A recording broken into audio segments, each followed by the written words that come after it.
Welcome to Prose Cons, a podcast by writers for writers, brought to you by Precipice Fiction. Precipice Fiction would like to acknowledge the people of the Eora and Durag nations as the original custodians and storytellers of the land this podcast was created on. Hello, everyone, and welcome to the Prose and Cons podcast. And we are 6 writers sharing our experiences, our tips, our tricks, and our journeys to making this beautiful thing that we love so much a career. And our journeys in that career as they grow. So we are 6 writers here, and while we have quite a few genres and areas and general mannerisms, I guess, I don't know, where we overlap, we all tend to have our own little takes on the writing world, and we have our own little niches that kind of add a nice diversity to this group. So we have Ali here, our resident film writer. Hello. We have Matan, our dark urban fantasy writer, aka city-ish writer, as he put it. That is spot on. Yeah. Thank you. We have James and we have Alex, who are our horror-leaning writers, more so. Hello. And then we have Patty, who has turned out some truly magnificent sci-fi worlds. Say hello, Patty. Hello. Hi. And then you have myself, Phoenix, and I started my writing journey with children's writing and poetry.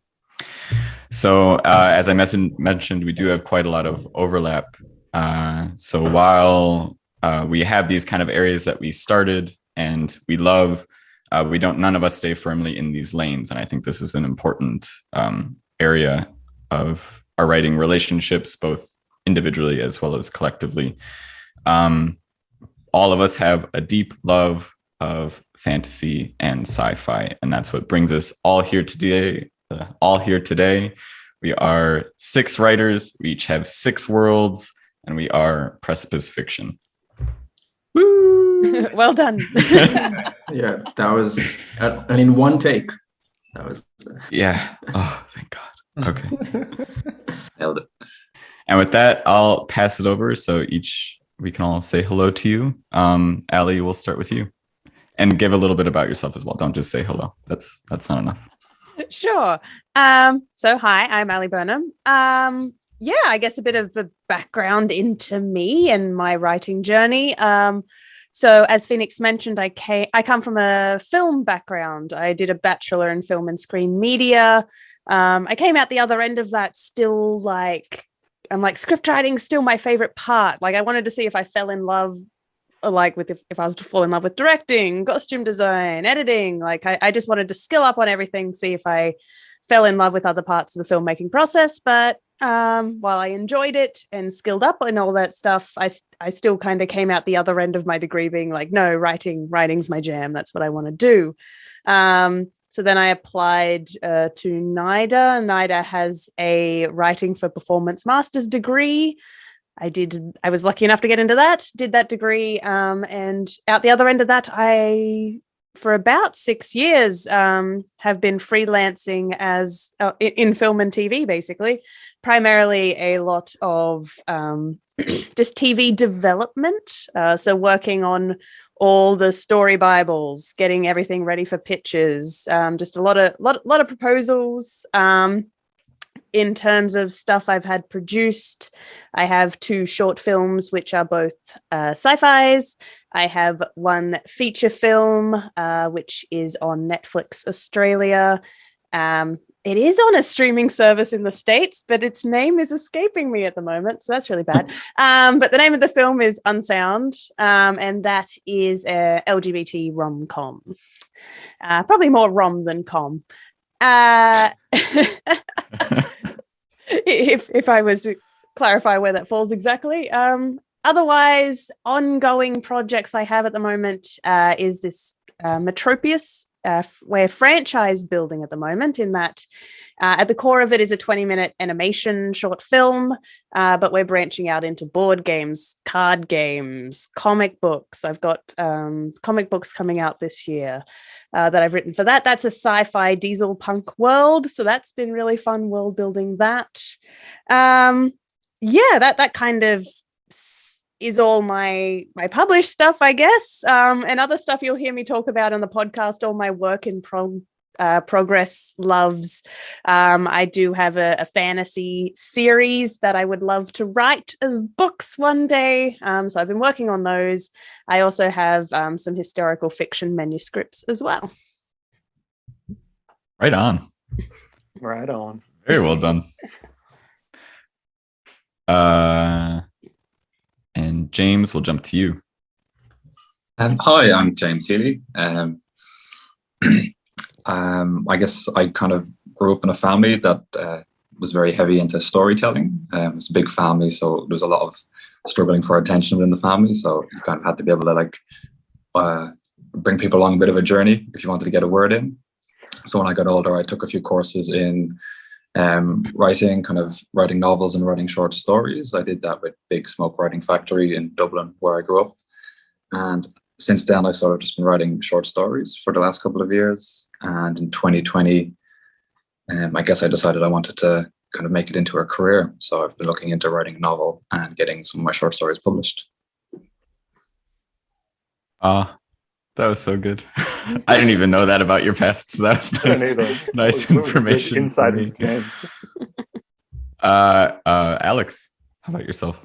Yes. So I've sort of written stories and things since I was very young. I spent a period of time doing a lot of music criticism for like various sort of street rags and things, and like interviewed sort of artists and stuff, and that was really cool.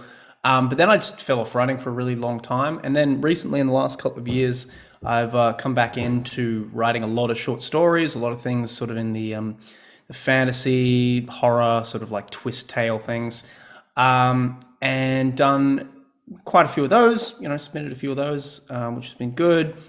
I have also written 2 sort of full manuscripts, one which is sort of more of a sci-fi thing, and another which is like a horror, sort of, I guess urban horror. I don't know if that's a term, but basically set sort of around Sydney. It's sort of like a haunted house thing, and that is currently being shopped around to beta readers to find out where there are any horrible glaring holes.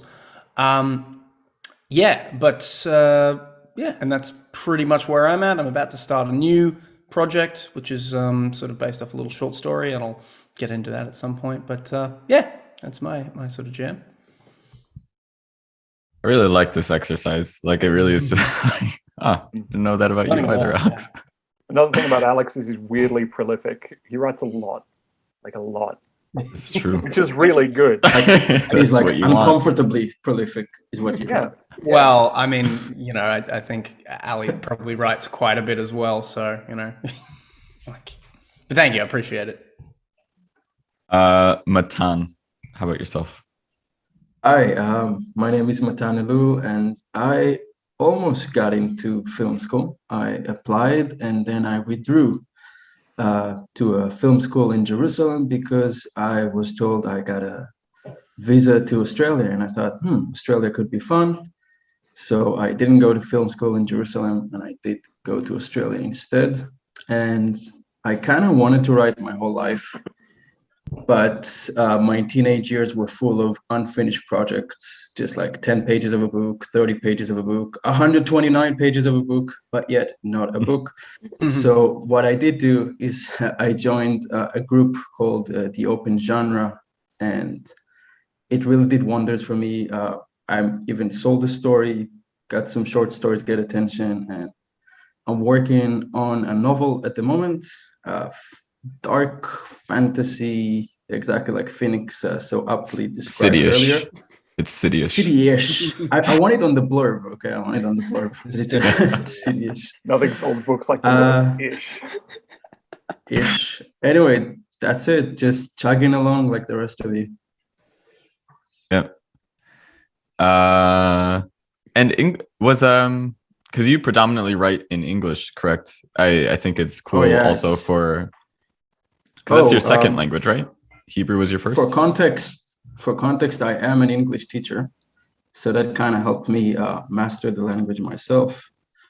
But yeah, it was a decision to write not in Hebrew, which is my mother tongue, and give it a crack in English. Yeah, it's an adventure, I'll tell you that. Yeah, no, I think that's really cool. It's a fully different expression, really, choosing to write in a language that's your second. Patty. I've known Alex for years. He and I were in a band together for a long time. And then I met the rest of you guys in Open Genre, the group Matan just mentioned. We all met online in Open Genre, which is like an offshoot of Writing New South Wales, which was a wonderful thing to do. If you're listening or watching this, join a writing group. It's so, so useful. I've been writing since I was about 11, but I was writing Dungeons and Dragons content. I was the forever DM, which means I was always the one roped into running the game.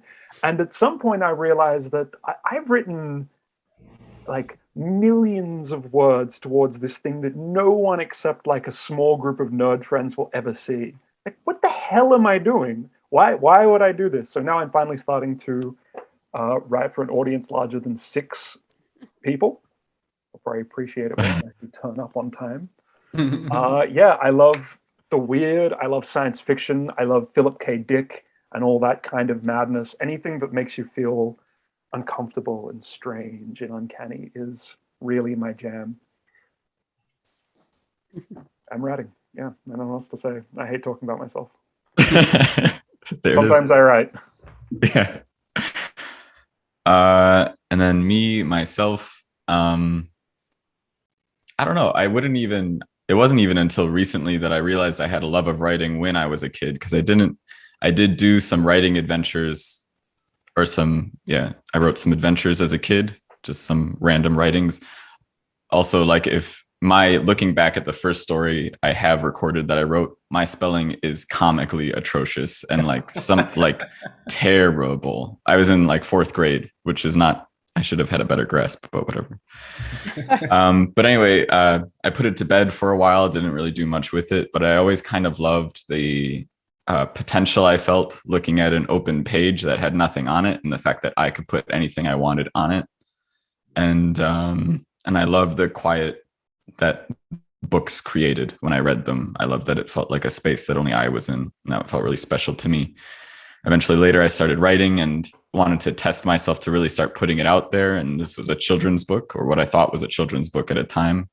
And ultimately that became the vehicle that led me to start taking it seriously and start leaning into it a bit more, started working with editors for the first time, started going to conferences for the first time, started talking to people in the industry. I eventually joined the writers group, which was one of the biggest upgrades in my career that I felt. And then I started looking into, if I'm not being published, like how can I make money to support this lifestyle as well as continue to hone this skill? So I'm doing a lot of work in freelance editing at the moment, been doing a lot of work there, do a lot of children's books there. That is my specialty. And I've actually just taken on my first ghostwriting contract. Someone has hired me to ghostwrite for them. So I'll be taking on that new adventure coming up here, which feels pretty cool and exciting. And yeah, I'll be published in a poetry anthology coming up. It's a poet friend of mine that runs Poetica Bondi in Sydney. She's published Alphabet for Women and Alphabet for Men is in the works. I'm not going to put any hard promises on her right now because obviously that's not done yet. But yeah, so some things in the works coming up, and yeah, just kind of nurturing that budding career. It's very satisfying and it fills me with quite a lot of life. Phoenix, what's the genre you're ghostwriting? It's going to be like a self-help book, more or less. Huh. Yeah. Mm. Yeah. I thought you were going to be writing for a politician for a moment there. Mm-hmm. No, it's self-help is, I guess the largest archetype I would put it under. But it is taking place in an area that I have a bit of exposure to. So, and I know the person as well. So we have a good connection there. Oh, that helps. Yeah. We're just going to start kicking off the like interview research data gathering phase. Fun. Yeah, it's going to be cool. And so a couple like Patty mentioned the open genre book, or not open genre book, the open genre writing group, and Genre about book. Could be a book eventually. But could be a book. Yeah, that is where we all met, and I guess we could talk. Matan, would you like to? Matan, Alex, do you want to talk a little bit more about that? Matan, the heart and soul of the group. Yeah. So I was gonna make a Marvel reference, but I just didn't know if that's gonna, if that's gonna land. But can try it anyway. If you're Marvel Yeah, nerds, I'm kind of the Iron Man because I was there first. I'm gonna explain why Ali is Nick Fury, but I'm gonna explain later. I'm not even gonna argue with you. Like you're saying these things, you're right. Of course, you're not arguing. You even have the beard. Anyway, my point is this: the moral of the story, guys and ladies and whoever's listening, if there's a tiny voice in your head telling you to do something a little crazy, go ahead and do it, and hopefully by the end of the story, you'll know what I mean. So I was in the open genre group. I was there for years. Like for 3-4 years, maybe 3.5 before you guys started trickling in. And one day I just woke up and I thought to myself, man, my mom's birthday is coming up. It would be nice to play her favorite song on the guitar for her birthday. And I thought, like, I don't know jack about how to play guitar. But fortunately, like literally 10 steps out of my house is this huge banner for G4, I want to say. Yeah. Was it G4? G4 Guitar School. And I'm like, okay, I'm just going to walk in and ask the nice guy, like, hey, is it normal if I just want to be taught one song? I don't want to learn guitar. Just teach me one song. And So good. being the pleasant lad that he is, he said, yeah. And that's Alex Eldridge, our very own. I like to imagine that he had really long hair at this point, just to show that this is a story taking place in the past. Yeah, it's like, what's up? Hey, it's me, Alex. How's it going, man? And for context, what year would have this been? It would have been 2018, I think. Okay, yeah. I think I was about like the summer of 18. Yeah. Summer of 18. Summer of 18. Summer of 18. I can actually tell you because I've got something that I wrote around this period, so I can give you pretty much the exact time. I love that Precipice fiction has more. Were you inspired by me to write it? That's why you. Yeah, I think so. I think there was an element of that there because I know you'd mentioned that you were a writer, and I was like, well, that's pretty cool. I'd like to do that. I'd like to write. And I got the original draft here. Let me see. Have you shown it to me? Because at that time you were kind of showing me a lot of your stuff. Yeah, it would have been. Well, hang on. I created 2019. About midway through 2019, I think it was. Okay. Yeah. So here's the thing. So Alex is teaching me to play guitar. P.S. I suck. But as we go along, we kind of delve into each other's lives a bit more.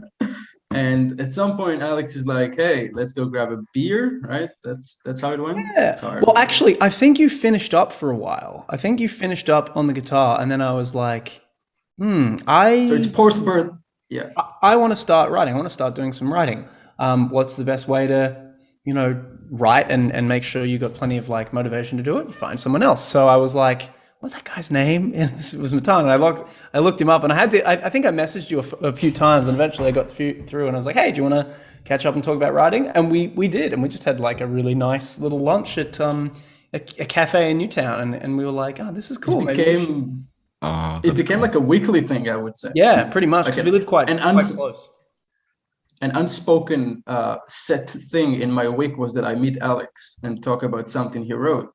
We didn't even say, hey, let's do this every week. It just kind of ended up being almost every week, I want to say. Pretty much, I'd say. Yeah, eventually that was just pretty much every week. And then you were like, hey, I'm in this other thing. It's called, you'd actually mentioned it a while ago, and I was like, oh, well, I usually teach on Thursdays. But at some point, I think my schedule became free, and I was like, oh, I can, So I showed up to that and started attending that. and then I was in the. And you brought. And then I brought Paddy. I talked to Paddy and I was like, "Hey, Paddy, I'm in this open genre thing. Do you write?" And I very specifically remember Paddy. We were walking around because he was making a board game thing at the time, and I remember walking.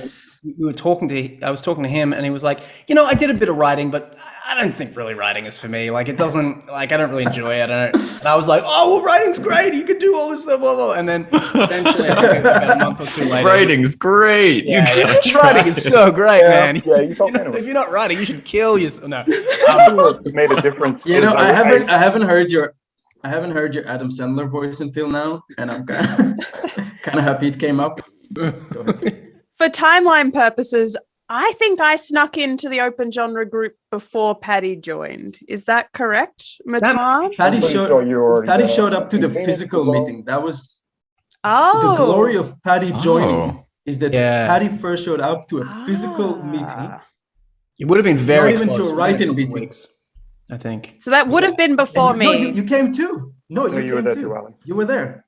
Oh, that was just like a meetup lunch, wasn't it? That we're talking about.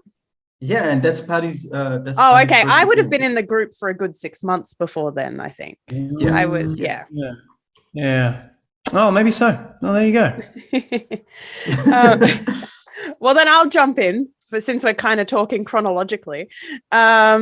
So for my memory was mid 2019. So you guys must have been in it before then. That around that time, that's when I started getting serious about, look, I know how to write a screenplay, but I have no idea how to write a book. That sounds terrifying. I know how to edit 90 pages of a screenplay, but manuscripts are 300 pages. That's insane. How do you even do? So I started doing a Writing New South Wales course called Year of the Novel. And that kind of similar to you, Matan, I had a lot of false starts at writing this fantasy series, this idea in the back of my head. And I'd get a long way through and then I'd give up and stop. 2019 was the year I wanted to get serious. And I'm like, no, I'm going to finish this first full manuscript, going to do it. And a part of that push was me signing up for... No, surely I've got my dates wrong. No, because I joined mid-pandemic. The pandemic I can check. I got You're folders online. with every file. I love this. Okay, now we're making a true crime podcast as we try and I'm find gonna out check. the facts. You keep talking. All right. Keep talking. Tom, can you enhance that, please? Can we check that date? Zoom in. No. Zoom in on that pixel right there. I must have. I got folders for every online meeting. So I'm just gonna look up because Yes. Ali just showed up and started reading. Yeah, So no, I'd barge my way in. I'm like, guys, I'm a busy person. I need feedback on this tonight. Thank you. But it wouldn't have been I because they don't let you read. I just wrote to Majesty.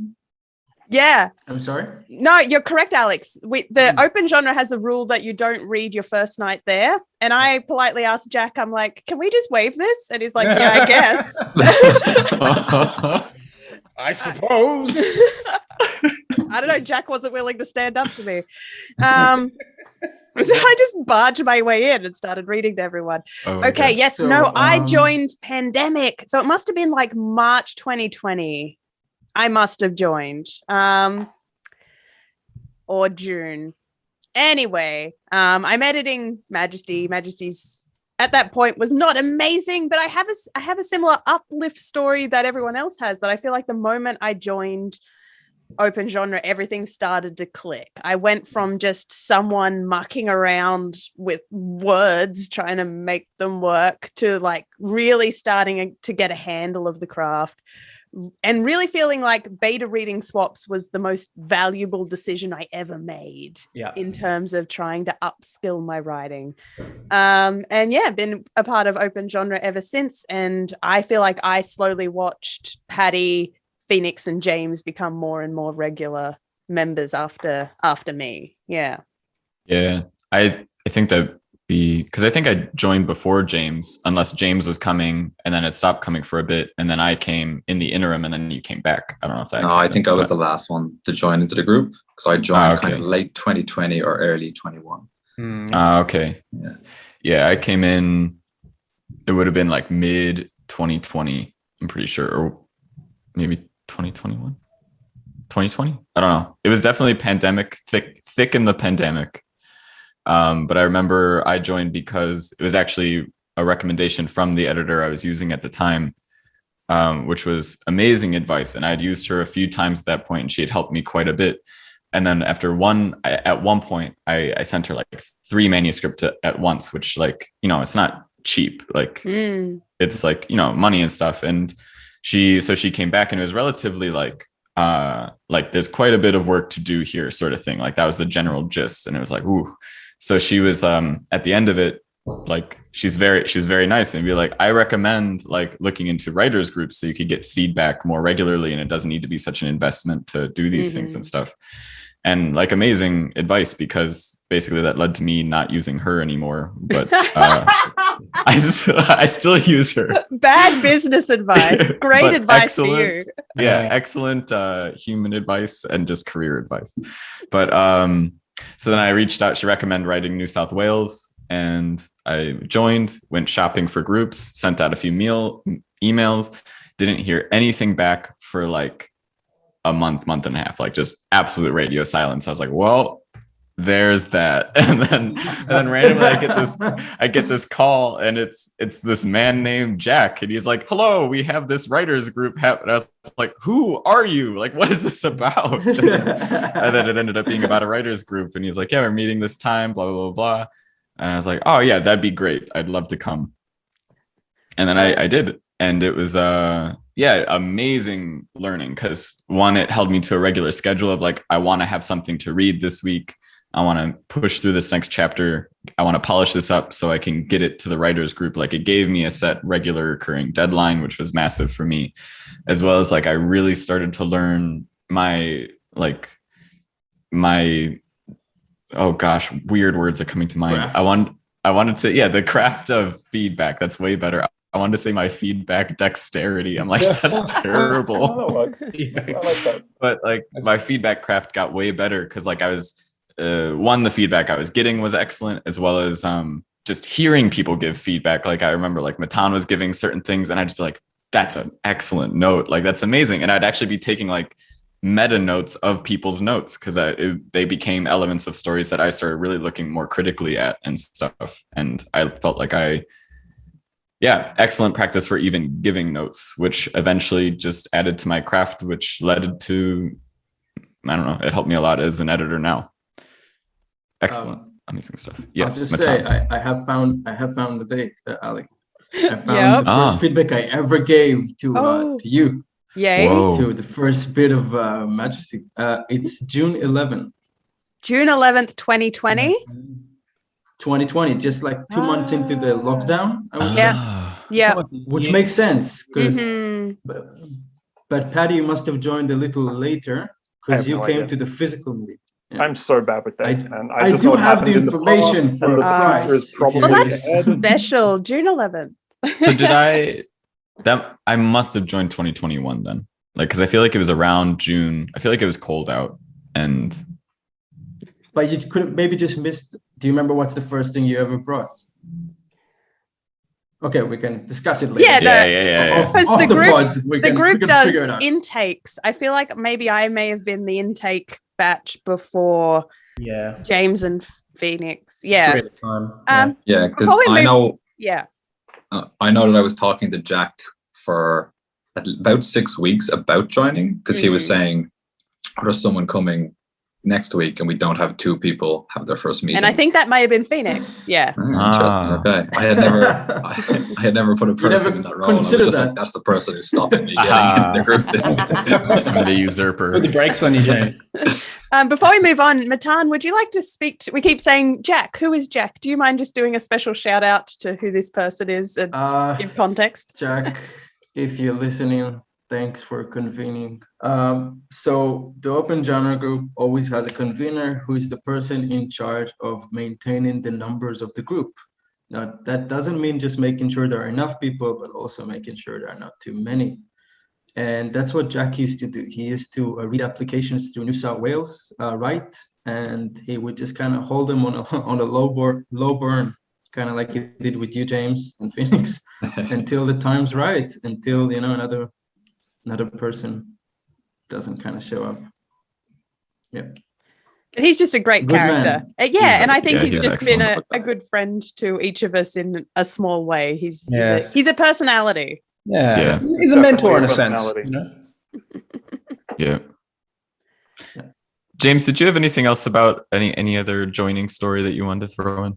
Any other? I guess it was more just the fact that I'd been kind of writing in a vacuum for a while, and I knew that I needed to start bringing it to people and getting feedback on it in case people were like, "Oh, you can't write. These are absolutely terrible.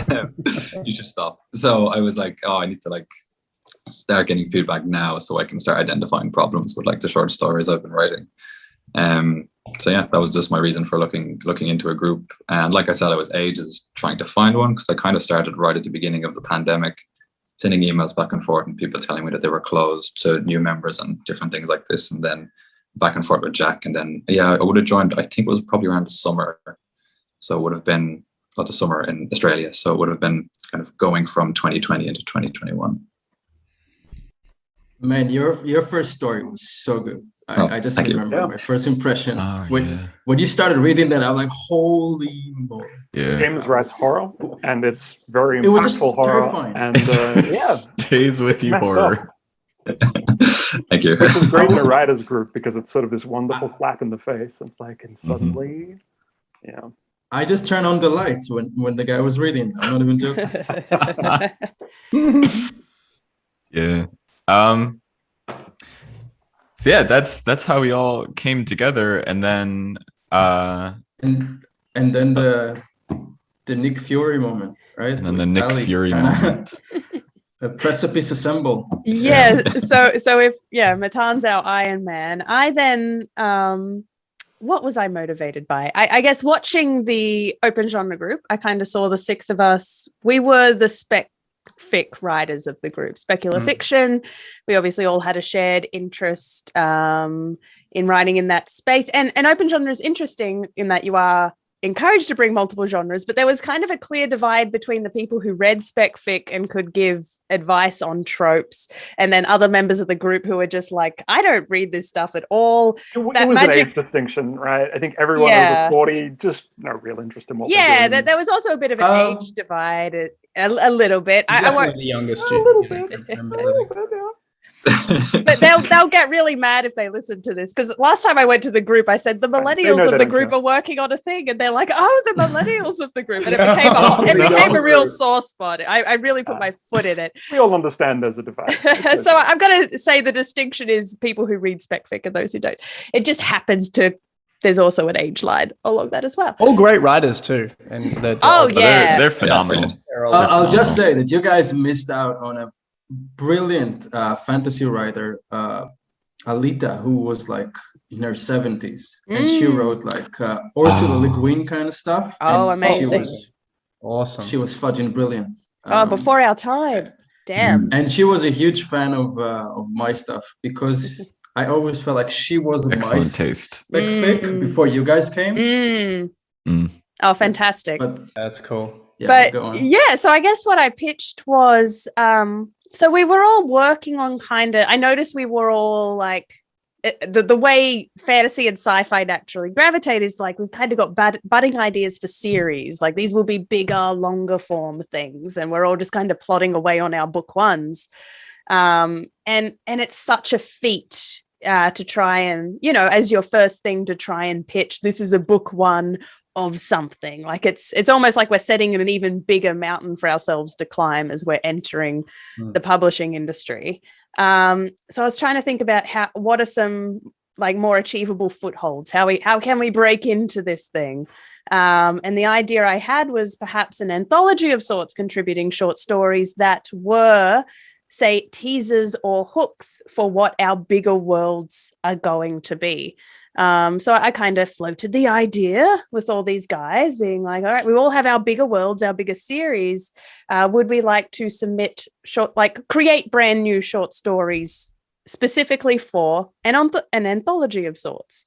And I think that idea went over well in hindsight, now that we're here. And we came together and we've given ourselves the little banner Precipice Fiction now as we work towards kind of this mini goal of creating this anthology that will showcase our larger fantasy and sci-fi worlds we're working on. But it also gives us the chance to keep this kind of collective going now. We're in the back of our mind, we're like, after this first publications, we can do future anthologies. And then this podcast came about as another branch of that idea. So it's kind of exciting that became kind of the pitch to create what this is, Precipice Fiction.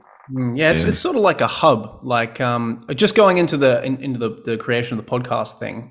Just if we won't take too much time on that, but yeah, it was. I was sort of sitting around one day in the States because I just literally just after COVID the lockdown had finished, I went over to the US to essentially go and like bring back my girlfriend, which I have hence done, and that's a whole different story. But and while I was there, I was like, you know, I've always wanted to get into like some sort of audio genre because I come from a musical background, so that's just my sort of yin. So I think I messaged Patty, and because I think we'd talked about it at some point, and was like, hey, I've got this idea for a podcast. I'd really like to do this, and we sort of floated around a few ideas, and then I think the next meeting we have, because we have like meetings like monthly just to talk about what's all going on, I sort of floated it, and then everyone else kind of jumped in and was like, oh yeah, that would be a really good idea, we can do this, and we set up sort of a structure and things, and then ever since then we've been sort of doing it on a weekly basis, and then we're gonna, this is technically the first episode that I think will be released, just as a bit of a we've already recorded like 6. We've done this completely out of 7 or 8. I think Here we are. It's number We've 1. broken the Seemed like illusion. this is the first time we've ever done this. Exactly. We're going to take you backstage for a moment. Yeah, really good flow. I think it's a natural extension if you're doing any kind of activity in the 21st century to do a podcast. It's so easy. It's so basic to get it out there, and it's presumably really good marketing. We'll see. If you're listening to this or watching this right now, then obviously it worked. Then it's great marketing. Plan has succeeded. It's kind of a cliche that everyone has a podcast now, but I think for a good reason, right? Yeah. It's fun. Certainly I've been enjoying it so far. It's been great. So off of that, like we talked about the podcast. Ali mentioned the anthology, and so that kind of leads us into like what we intend to do. Why Precipice Fiction? So we're writing this anthology. You're listening to this podcast. Why are you doing it? Does anybody have any? Why are you doing? Why are you here? For the insight. What do you want from us? For the zingers of knowledge that we depart every week on different subjects. Tune in. Different subjects, different genres, different takes. We do have different takes. I think we all have a lot of insight because we're all writers, but we're massive fans of reading as well. We love literature and we love genres, and we've got a lot to say about it. I'll say this: if you don't have a writing group, get a writing group. Absolutely. But we can be your wine-sided writing group. We can kind of take you into how wine-sided. Yeah, I mean, yeah, because we can't hear what the listener is saying. We're your parasocial writing group, essentially. Yeah. If you want to see what it's like, this is what it's like. I mean, we come up with projects, we share with each other, and we give each other deadlines, which is extremely useful. Important. Looking at you, Ali. It is. You need the motivation to finish. I also find it pretty therapeutic, really. Like I forget what James had said before during the writers group, he was writing in a vacuum.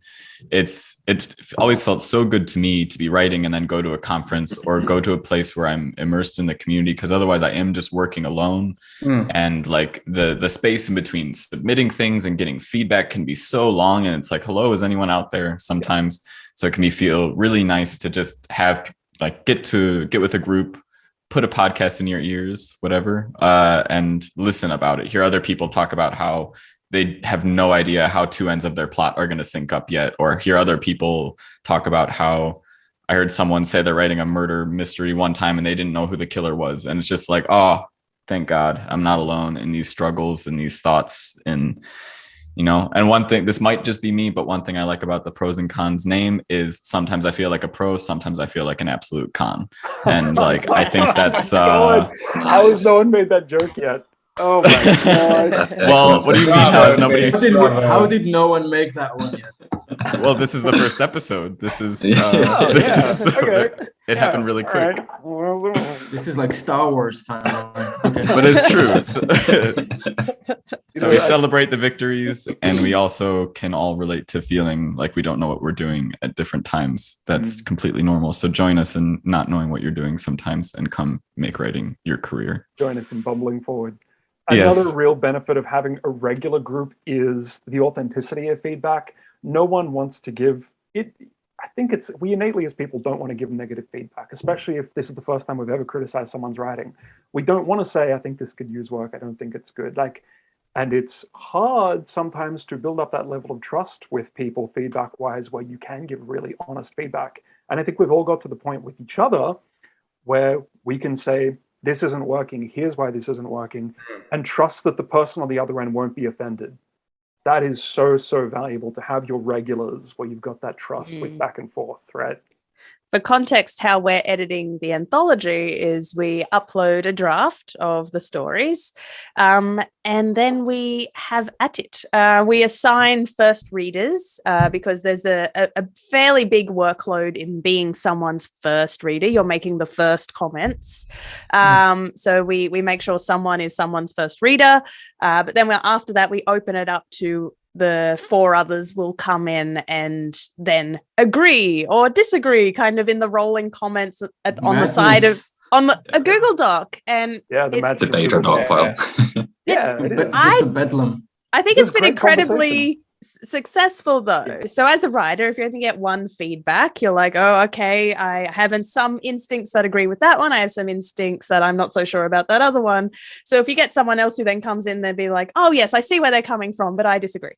Yeah. And then as the writer, you're like, oh, okay. There's two sides to this, and It feels like less. It feels like less monolithic if there's more than one writer. Because if someone gives you a thing and you're like, "Hey, that scene that happened there, I didn't like how that works. Like that just felt wrong to me." You can be like, "Oh, that wasn't good. I guess I got to change that." But then if someone else comes in and goes like, "No, I saw they were doing that," you can at least get these two different sides of it. So very, very helpful tactically, I think. Yeah, it's like a democracy of opinions. Yeah, and I like that we're at a point where we can we go into that dog pile ready to agree and disagree with each other. And it's still quite respectful, and we get that everyone gets their say, and we just allow that to happen. I think that has been incredibly beneficial to the stories we're going to put into the anthology, and that we've been quite rigorous in trying to really polish these stories and make them as good as possible. Yeah, I think it's really fun that when you read the anthology, you got to realize that everybody's fingerprints are in all the cookie jars. Everybody's been touching everything. Everybody's been touching everyone. I know it sounds terrible, but that's just how it is. It's a petri dish of literary criticism. It is. Like, Everyone. and my favorite part is when I get to this 3rd or 4th reader, and I really feel like this person has read every single comment so far, and they're really in the thick of the conversation, like they were there the whole time. It really feels like, yeah, this person was here the whole time, and they know what Phoenix said, and they know what Alex said, and they just it feels really organic, and I love it. Even though some of them could be months apart, by the way. Like I got sometimes comments from December by James, because he was my first reader, and maybe someone else's comments come in April because they've gone on a different chronological order with the stories.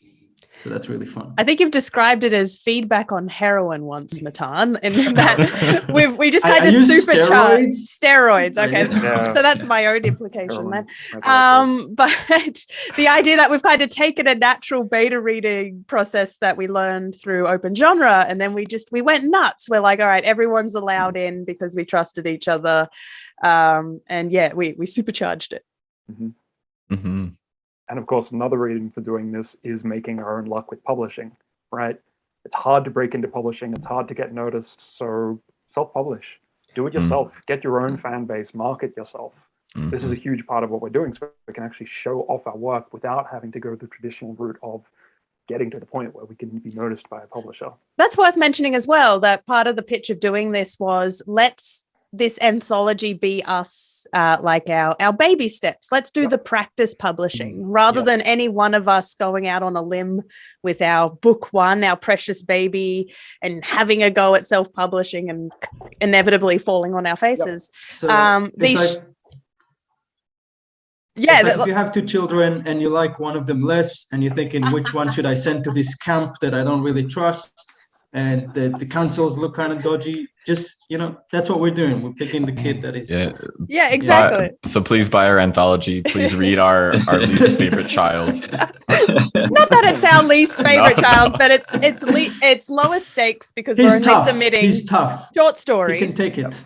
Rather than our full manuscripts. And it almost is going to be stronger because it is 6 separate things coming together, but we haven't felt like we've had to write an entire book on ourselves. But yes, it is us practicing the self-publishing process, learning how to do it. A lot of our podcast topics are going to be about writing craft in general. But I think the later we get down the line, we can actually stop, reflect, and now talk about how our anthology is going. What are we learning as we are doing this self-publishing thing? I think we should definitely do an episode at some point in the future about self-publishing and what we've learned. Yeah. That's a steep mountain to climb, and it helps. We've got 6 brains all learning different aspects of it. Yeah, it's a lot. It's huge. That's the thing. It's like the one horse pulls with 1 horsepower, but 2 horses doesn't pull with 2 horsepower. It's more like 3 horsepower. I don't know how that scales. What? Yeah. That's Okay, so What do you mean? the analogy is There's a whole thing. if we have 1 horse. Hold on, this is important. Right? Yeah, no. Everyone shut up. I'm talking about horses. All the listeners, we're going to put a brief break on literature for a moment. Come we back have in something to 5 say minutes. about horses. No, but it's 2 horses. Why is it 3 horsepower? That's the point. It's an exponential thing. So what I'm saying is the more brains you have attached to something, the more effective it's going to be. It's not just like the power of 6. It's infinitely multiplied, or exponentially multiplied in terms of the brain power and the, how we're coming So to why aren't we Infinite using power. horses for everything? What I'm saying is we are infinitely just use powerful. horses for everything. That's the Just- takeaway. 10 horses The horses together is take like us the to power strength. of the sun. Yeah, Just I'm goes saying up that like Phoenix is crazy. 10 horses and he is infinitely powerful, and we should just hitch our wagon to him and then we're good. No, I love that we now have infinite knowledge on self-publishing is what And horses. is what you've come back around to. So that's what we want to share in podcast format in conclusion. And now when we give feedback on our stories and there's a part we really like, we can just say, infinite horses. This is doing so much work. Next anthology will be called Infinite Horsepower. Just put it out. Or I actually don't mind that. Fits our I would go vibe, with actually. infinite horsepower or infinite horses. You guys are laughing, but I'm going to the stables after this. Okay, I got some questions. Let's go to the track. I'm already thinking about the artwork. I'm writing it. I'm legitimately writing it down. I'm legitimately writing that It name could be down. like an Ouroboros of horses. Yeah. Next time I see you, somebody better have answers. Anyway, That was so funny. I have to take my shirt off now. Wow. It increased my warmth too much. The infinite horsepower was too warm, and now we're here. And yes, Anyway, Should we introduce the actual name of our anthology for our listeners? I agree. Yes. Ellie, would you like to do it? I'll drum you. So I believe, oh gosh, I'm going to falter. So we are calling it the new Mythic. There you go. Yes. I was just trying to remember because we agreed on like a science fiction and fantasy anthology. Mm-hmm. I think that's the tagline. We actually spent so much time voting on this and I've gone and forgotten what we actually agreed upon. But I think we are calling it a new... Oh, no, I got it wrong. It is... I'm going to go again. The New Mythic, a science fiction and fantasy anthology. By Precipice Fiction. Edited by Precipice Fiction. Yeah. So that's what you're keeping an eye out. And our goal is to have this published by November 2022. So that's maybe. Oh, that's Maybe the goal we've given I ourselves. think, yeah, that's the goal. It is maybe. That's happening. I will not be held that announcement. Sorry. Well, if we fall short, we know who we're blaming. So, Oh my god! As you can say, we take things very, very seriously here. So, Yes. And so we've mentioned the anthology. We've talked about horses. You know you're going to get the anthology already. But what? So we'll. I think it would be good to just run through and just give a little teaser, taster, little warmer for our stories. So we'll just run through really quick. Ali, we'll start with you. sure. So in the spirit of us being, 6 writers, 6 worlds. So the world that my short story comes from it's very much high fantasy. It's borderline YA adult. And it's very much like shonen anime inspired. In that I'm leaning heavily on like there's a lot of action sequences. There's got to be a lot of fight sequences. And basically the world I've built is loosely Japan inspired, but also has a bit of Australiana flora and fauna. So there's a lot going on. And yeah, it is basically a story of a bit of betrayal, young kids finding their place in a world of politics and machinations. Right. Alex. Dope.